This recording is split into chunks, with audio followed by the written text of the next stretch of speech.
오늘 지혜에서 지혜로라는 제목으로 하나님 말씀 전하겠습니다.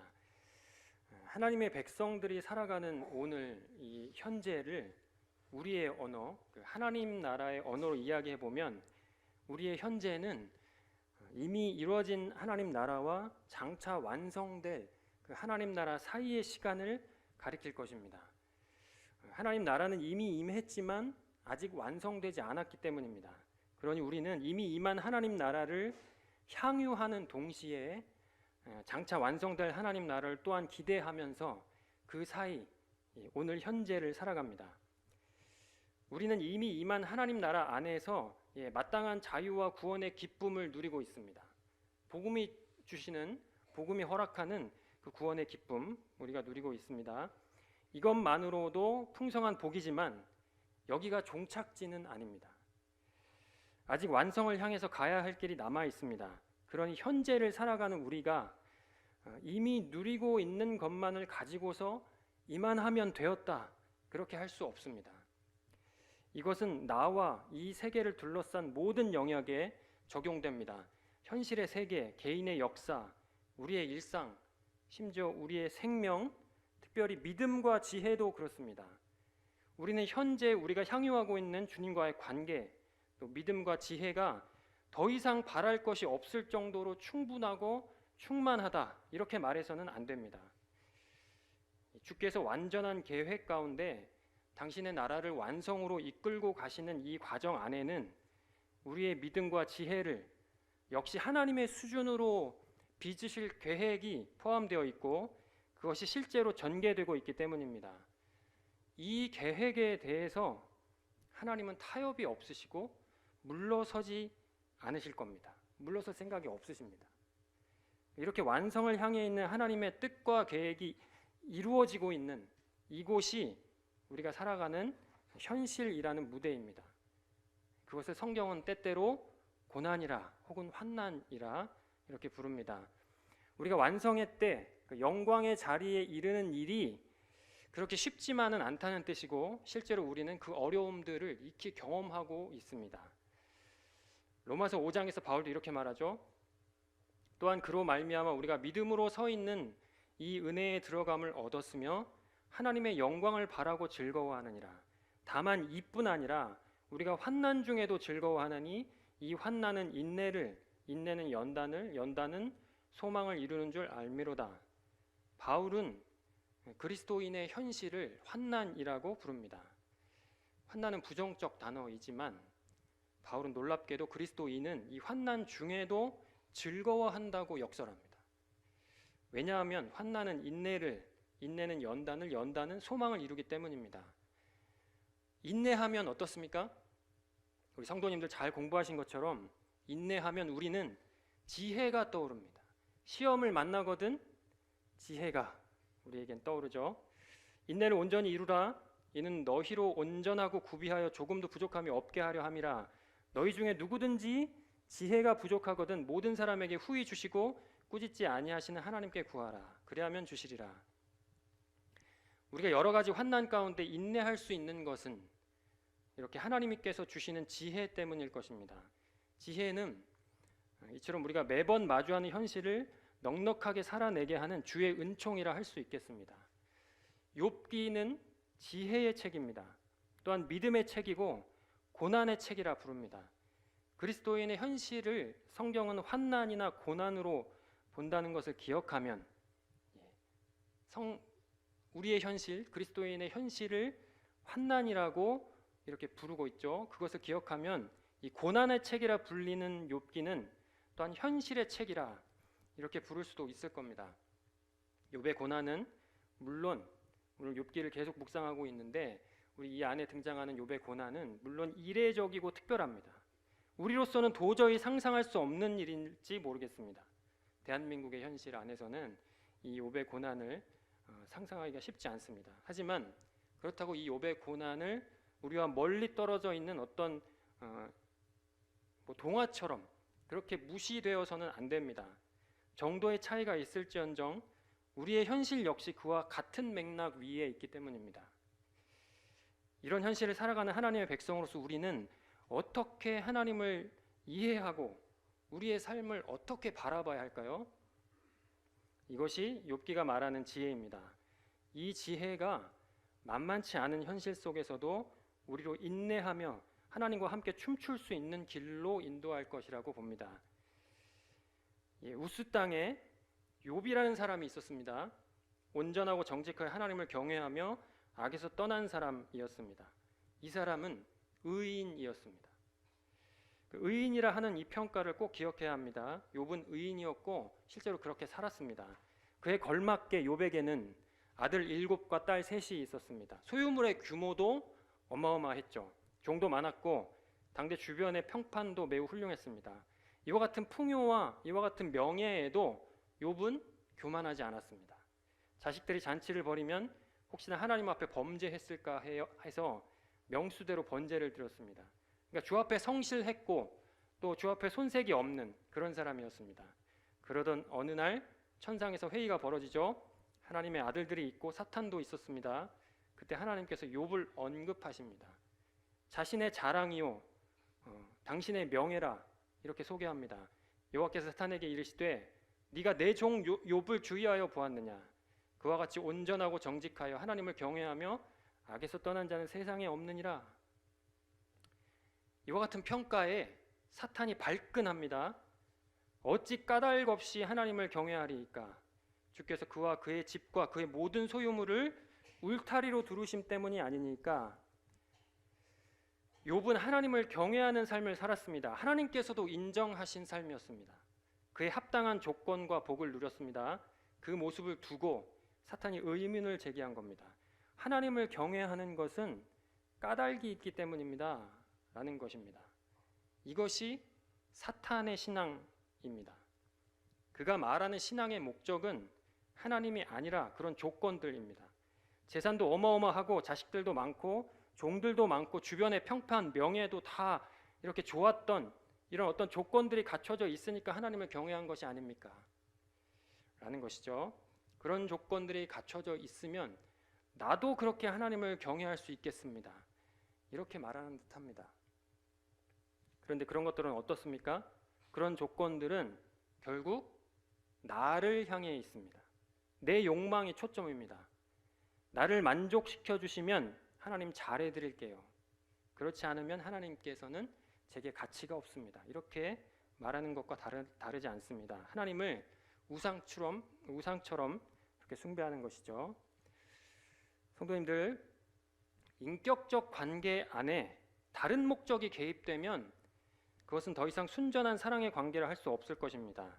하나님께서 원하시는 것은 하나님과 우리 사이에 다른 목적이란 없는 그런 아주 순전한 관계입니다. 하나님은 우리는 오직 하나님만을 원하는 그런 아름다운 사랑의 관계입니다. 하나님께서 그런 관계 안으로 우리를 계속 인도해 가고 계시죠. 요컨대 하나님께서 원하시는 신앙은 무엇이겠습니까? 까닭 없는 신앙입니다. 오직 하나님만이 목적인 사람입니다. 하나님만으로 충분한 것, 하나님만으로 만족하는 신앙입니다. 다른 조건 아무것 없어도 하나님만 함께 하시면, 그분만 계시면 그것으로 만족하는 신앙입니다. 지금의 욥은 그런 신앙을 소유한 인물이었습니다. 의인이라는 말의 의미가 그것입니다. 우리는 욥이 의인이었다는 말을 의심해서는 안 됩니다. 그는 하나님을 사랑했고 마음으로 하나님을 경외한 인물이었습니다. 하나님을 마음으로 경외했으니 그분이 싫어하는 일은 하지 않으려고 애를 썼습니다. 심판을 당할 만한 죄가 그에게는 없었다는 의미입니다. 중심을 보시는 하나님께서 그의 믿음을 인정하셨죠. 그런 점에서 하나님은 사단의 내기에 자신이 있으셨지만, 그렇다고 해서 우리의 모든 것을 아시는 하나님께서 그래 해보자, 사탄 네가 원하는 대로 네 말대로 한번 확인해 보자, 이런 마음으로 이 내기에 응하신 것은 아닙니다. 하나님께서는 지금 사탄의 의도에 따라가신 것이 아니고 다른 뜻이 있으셨습니다. 사탄은 자기의 일을 하지만 하나님은 그것을 가지고 당신의 일을 하고 계십니다. 욥을 위해서 행하실 일이 있으셨다는 말입니다.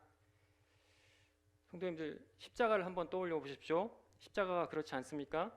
사탄은 가룟 유다를 통해서 자기 할 일을 했고 주님은 사탄의 일을 허락하셨지만 그것은 반전의 시작이었습니다. 사탄은 기어코 메시아를 십자가 위에 세우고는 승리의 계가를 불렀지만 주님은 그 사망 위에서 가장 찬란한 생명의 역사를 이루시지 않았습니까? 우리 하나님 정말 멋있는 분이죠. 우린 다만 잠잠히 그분이 하시는 일을 볼 뿐입니다. 세상의 군왕들이 나서고 관원들이 서로 꾀하여 여호와를 대적하자 하지만 그들은 아무리 지혜롭게 보여도 헛된 일을 꾸밀 뿐입니다. 이런 분을 아버지라 주님이라 부르시는 우리 성도님들, 우리가 보기에 세상이 어떻게 망가지고 점점 더 어두워지는 듯 해도 하나님의 나라와 그의 뜻은 반드시 이루어진다는 이 믿음은 결코 흔들리지 않아야 합니다. 욥은 하나님을 경외했고 그에 합당한 결과가 주어졌습니다. 이것이 욥이 이해하고 있는 하나님이었습니다. 틀리지 않았습니다. 하나님을 경외한 결과 엄청난 넉넉한 복이 주어졌죠. 인과율 철학, 원인과 결과 법칙, 행위 보응 신학, 여러 가지 단어로 불리는 그런 철학이었습니다. 사람은 뿌린 대로 거둔다. 잘한 일은 잘한 만큼 보상받고 잘못한 일은 잘못한 만큼 벌을 받는다. 의인은 번영하고 악인은 쇠망한다. 이 세계는 이와 같은 원인과 결과의 법칙으로 직조되어 있다는 것입니다. 이 세계의 주인이신 하나님 역시 욥은 이 방식으로 이해했습니다. 그러니 이에 따라 주어진 결과, 즉 넘치는 풍요와 드높은 이름은 하나님을 경외하는 이 자신의 신앙이 틀리지 않다는 것을 보여주었습니다.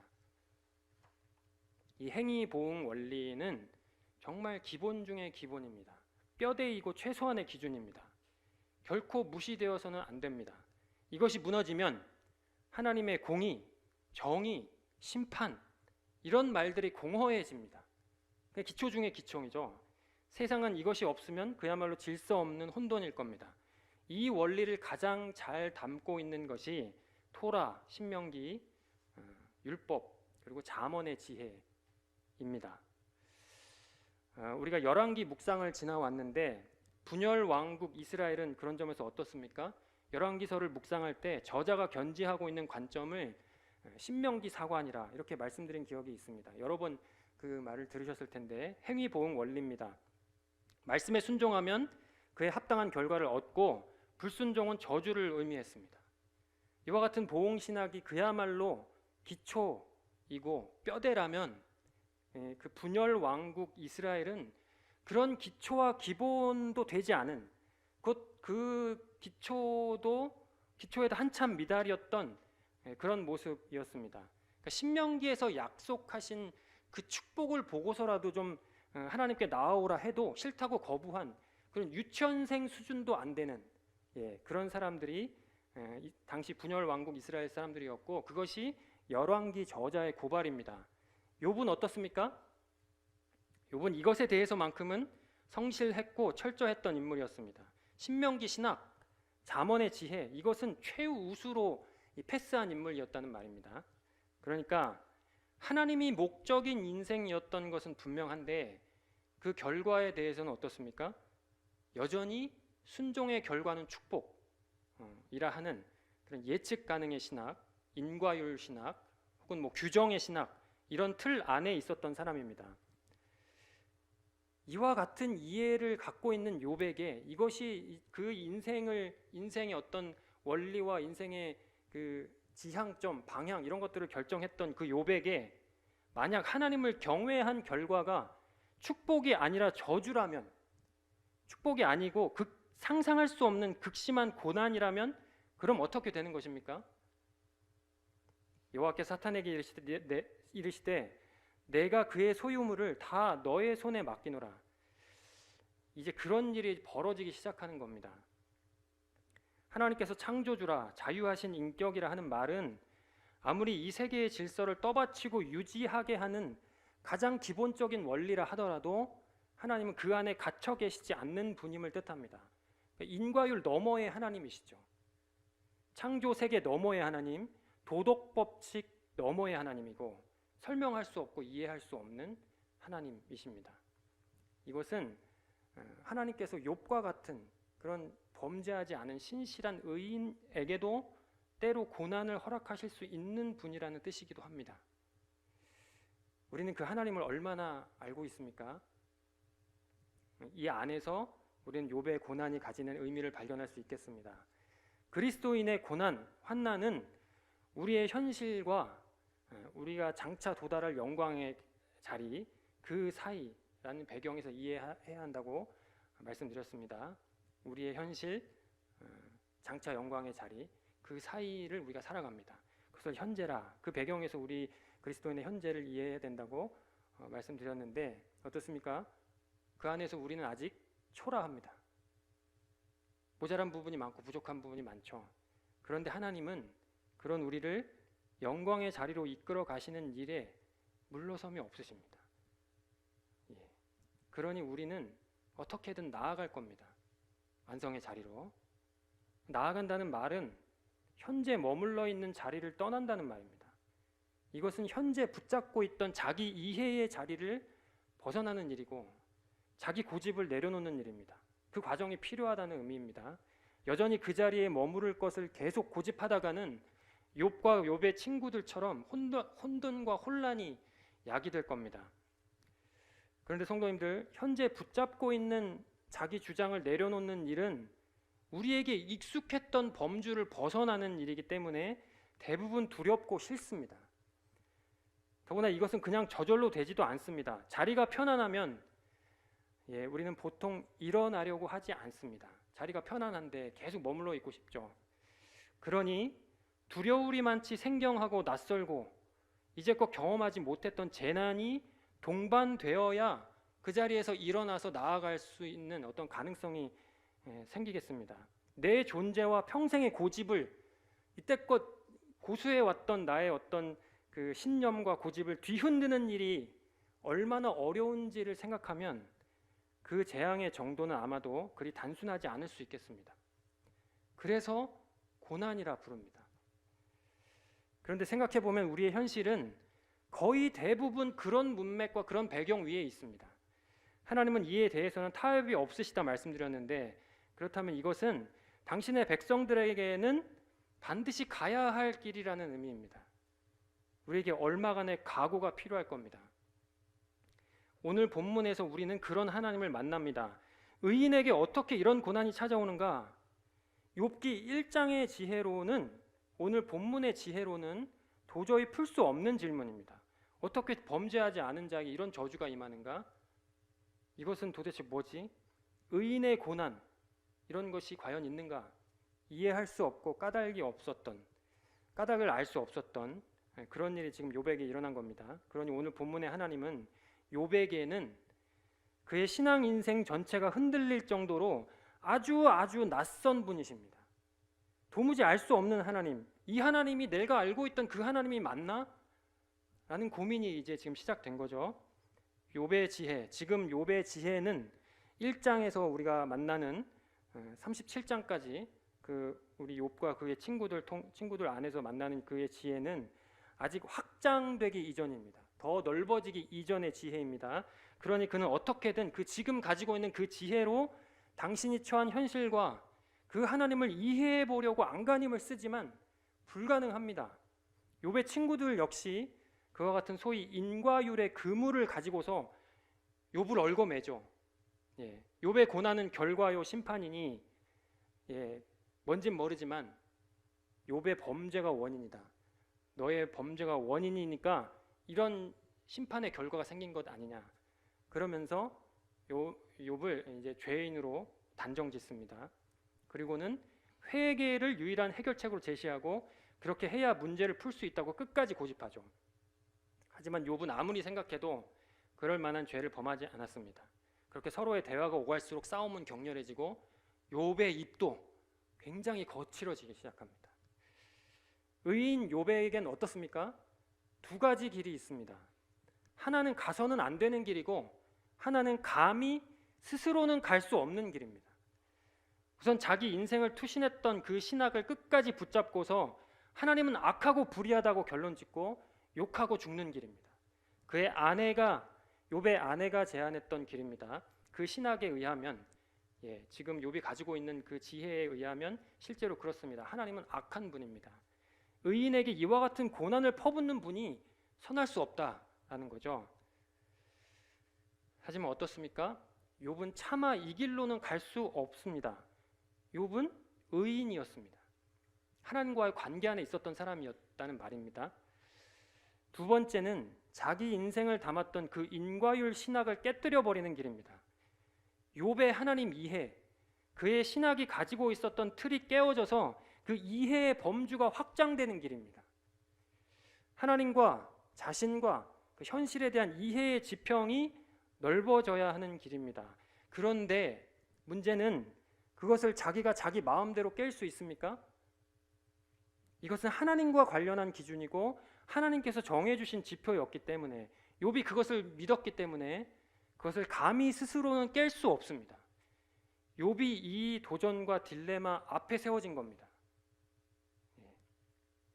이때 이 치열한 고민 속에, 고민 끝에 저 38장부터 보시면 하나님께서 말씀을 시작하십니다.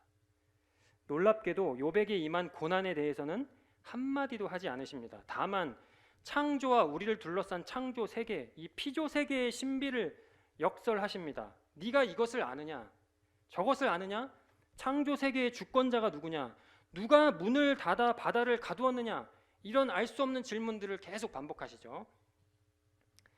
보응의 지혜, 우리 이 욥을 잘 생각해 보십시오. 37장까지의 욥을 보시면 이 행위 보응 신학, 인과율이 주는 그 지혜에는 이 욥은 일가견이 있었던 사람인데, 그 지혜를 가지고는 답할 수 있는 것이 아무것도 없었습니다. 하나님께서 질문하실 때.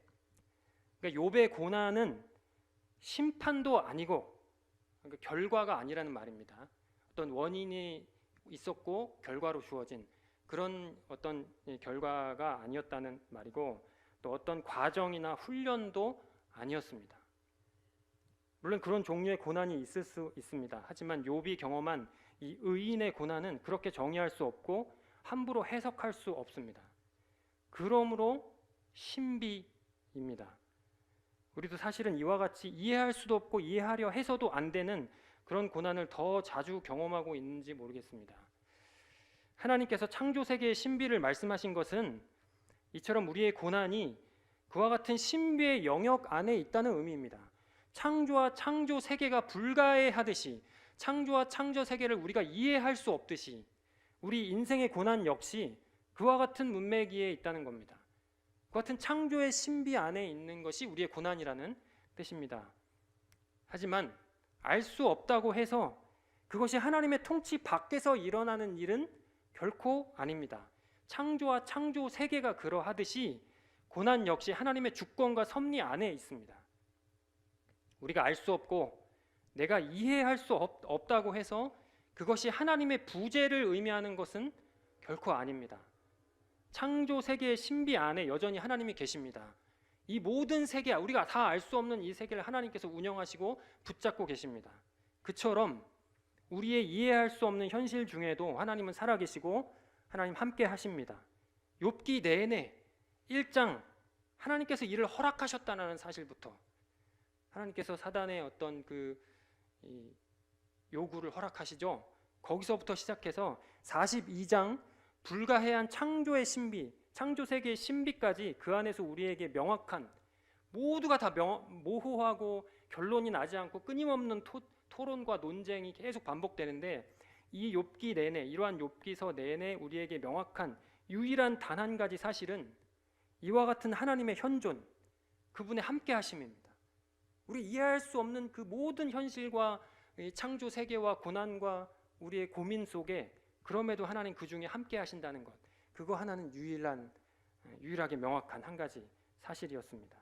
모든 조건의 상실, 건강, 돈, 명예, 우리가 평안과 안식의 조건이라 여기는 모든 것들의 상실이 하나님의 무능, 하나님의 없으심 혹은 하나님의 불의를 의미하는 것은 결코 아니라는 것을 보여줍니다.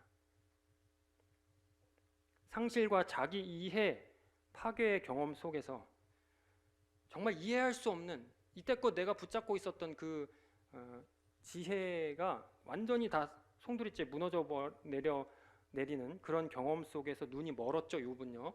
그래서 하나님을 보지 못했습니다. 그때는 하나님이 그 중에 계시는가? 모든 걸 다 잃어서 정신이 없고 혼란하고 혼돈한 그때에 하나님을 볼 수 없었습니다. 그렇지만 이 하나님의 말씀과 함께 그 중에도 한 번도 자리를 비우지 않으신, 늘 그 가운데 함께 하셨던, 그 중에서도 계셨던 거룩하고 아름다운 하나님을 욥이 발견한 것입니다. 그럼 된 것이라는 것이죠. 창조의 하나님, 선하신 하나님이 보이기만 하면 되는 것입니다. 다 상실해도 그 하나님만 잃지 않으면 그것으로 충분합니다. 모든 것을 다 잃고 보니까 그 의의 하나님이 보이지 않아서 두려움에 몸서리쳤는데 이제 그것보다 더 크신 하나님이 욥에게 보이기 시작합니다. 그분이 보이기만 하면 결코 끝일 수 없습니다. 그분은 창조주이십니다. 욥의 항복이 이런 의미입니다. 욥이 하나님 앞에 항복했던 그 모습은 이런 의미를 갖고 있습니다. 그럼 그것으로 됐다, 하나님이면 충분하다, 이런 말입니다. 창조에는 하나님의 뜻, 그분의 계획, 그분의 손길이 담겨 있습니다. 창조의 주인은 하나님이십니다. 이와 같이 고난에도 우리가 알 수 없는 고난에도 하나님의 손길이 담겨 있습니다. 그러니 창조 세계와 같이 고난 역시 신비인 것을 인정하고 그 신비를 즐거워하면서 그 안에 담긴 하나님의 지혜를 신뢰하는 사람, 그 길로 나아가는 것입니다. 이것이 하나님을 눈으로 배울 때, 귀로만 들었사온데 이제는 눈으로 하나님을 배웁니다 했을 때, 그때 욥이 말했던 그 지혜입니다. 고난이지만 그것이 하나님으로부터 비롯된 것이라면 그것으로 되었다 입니다. 이제 저 마지막 장의 욥에게는 고난의 이유나 고난의 목적에 대한 지식, 고난이 왜 일어난 건지, 이 고난이 도대체 무슨 의미인지, 이런 것들은 이제 큰 의미가 없습니다. 그것이 이 고난일지라도 그것이 하나님으로부터 비롯된 것이라는 사실 자체가 중요했습니다. 하나님께서 여전히 함께 하신다는 것, 그것 자체가 중요했다는 말입니다.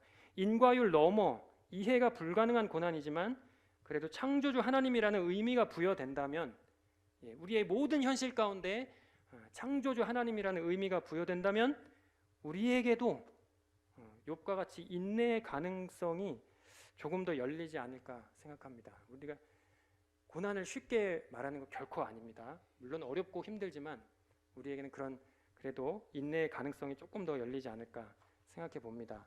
1장의 욥은 하나님을 정의하려 했습니다.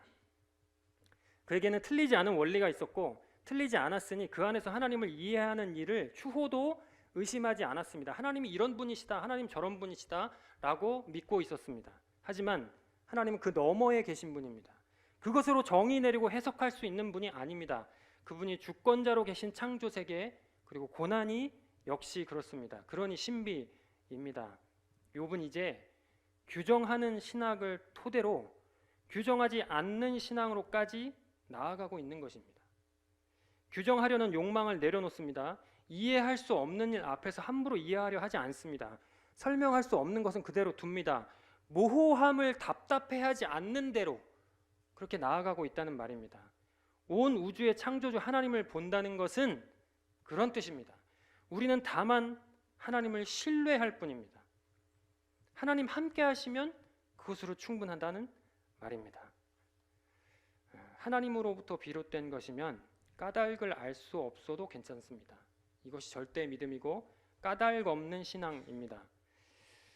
이미 하나님이 목적이었던 욥이었죠. 이미 이 의인이라 불렸던 하나님이 목적이었던 욥에게 이제는 어떻습니까? 더 큰 자유가 이렇게 부여되고 있는 것입니다. 특별한 규칙 없이 자유롭지만 향방 없는 방임과는 다르고 여유가 넘치지만 게으르지 않습니다. 여전히 성실하고 아름답고 무게가 있습니다. 답은 모르는 듯한데 능숙하게 길을 찾아가는 그런 사람의 모습으로 나아가고 있는 것입니다. 하나님은 우리를 이곳으로 인도하기로 하셨습니다. 말씀 맺겠습니다. 성도님들, 우리 믿음의 종착지는 우리가 정하는 것이 아닙니다. 우리 믿음의 주인, 지혜의 주인은 하나님이십니다. 그러니 하나님께서 정하십니다. 사실 우리로서는 가기 싫은 곳이라도, 우리로서는 정말 오지 않았으면 하는 일들, 정말 우리가 가기 싫은 곳, 그런 곳이라도 하나님께서 그곳이 진정한 가치이고 영광의 자리라 하시니 주께서는 그곳으로 인도해 가실 겁니다. 하나님도 아프시고 나도 아프지만 때로는 이해할 수 없는 현실, 그런 고난의 방법을 통해서라도 하나님 그렇게 하실 수 있겠습니다. 이 자리에 계신 분들은 기본에 관한 한, 우리 수요 예배, 특별 새벽 예배를 우리 향유하고 계시는 우리 성도님들은 기본에 관한 한 욥 못지않은 분들이라 믿습니다. 다만 우리가 어느 만큼 와 있든지 이 정도면 되었다 할 수 없습니다. 주께서 이미 이루신 일들을 토대로 장차 더 확장되고 더 넓어지고 더 깊어지게 하실 주님을 기대하시고 한편으로는 또 각오도 하시길 원합니다. 욥은 훌륭했지만 욥도 마찬가지로 그만하면 된 것은 아니었습니다. 기본기를 성공적으로 갖췄다고 해서 능숙한 사람이라고 하지 않습니다. 수영이 가장 재밌을 때 언제입니까? 힘줘서 기본을 마스터한 후에 그 힘을 주었던 힘을 뺄 때, 그때가 가장 재밌습니다.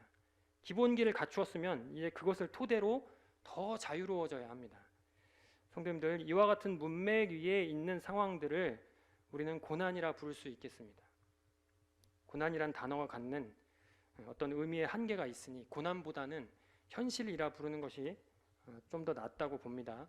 이미와 아직 사이에 오늘도 전개되고 있는 이 모든 현실이 우리에게는 그런 의미일 겁니다. 하나님께서 함께 하시는, 우리를 더 아름답게 만들어 가시는 하나님의 신비라는 관점에서 우리의 현실을 볼 수 있겠습니다. 치열한 현실 속에서도 하나님을 인정하는 사람, 신비를 여유 있게 즐길 줄 아는 사람, 파도가 심히 거칠 때에도 여전히 함께 하시는 주님과 춤출 수 있는 사람이기를 원합니다. 당신의 자랑이었고 명예였던 욥, 우리도 마찬가지입니다. 우리는 하나님의 자랑이고 하나님의 명예일 것입니다. 당신의 자녀, 당신의 백성인 우리가 하나님 앞에서 거룩하고 아름답고 흠없는 사람, 그 뜻의 신비를 알고 인정하여 더 자유롭고 더 여유 있는 사람이 되게 할 그런 지혜와 총명이 넘치게 하실 것을 기대합니다. 네, 아멘. 사랑의 하나님 아버지, 저희에게 주어진 현실이 만만치 않습니다. 이해할 수 없는 일들도 많습니다. 하지만 주님, 그때에도 주님의 이름 부르면서 합당한 인내를 이루기 원합니다. 그것을 위한 하늘의 지혜를 주십시오. 아침마다 새로운 지혜를 우리에게 허락하여 주시사 그것으로 능히 오늘을 견디며 오늘을 즐거워하며 살아가게 하옵소서. 감사하옵고 이 모든 말씀 존귀하신 예수님의 이름으로 기도합니다. 아멘.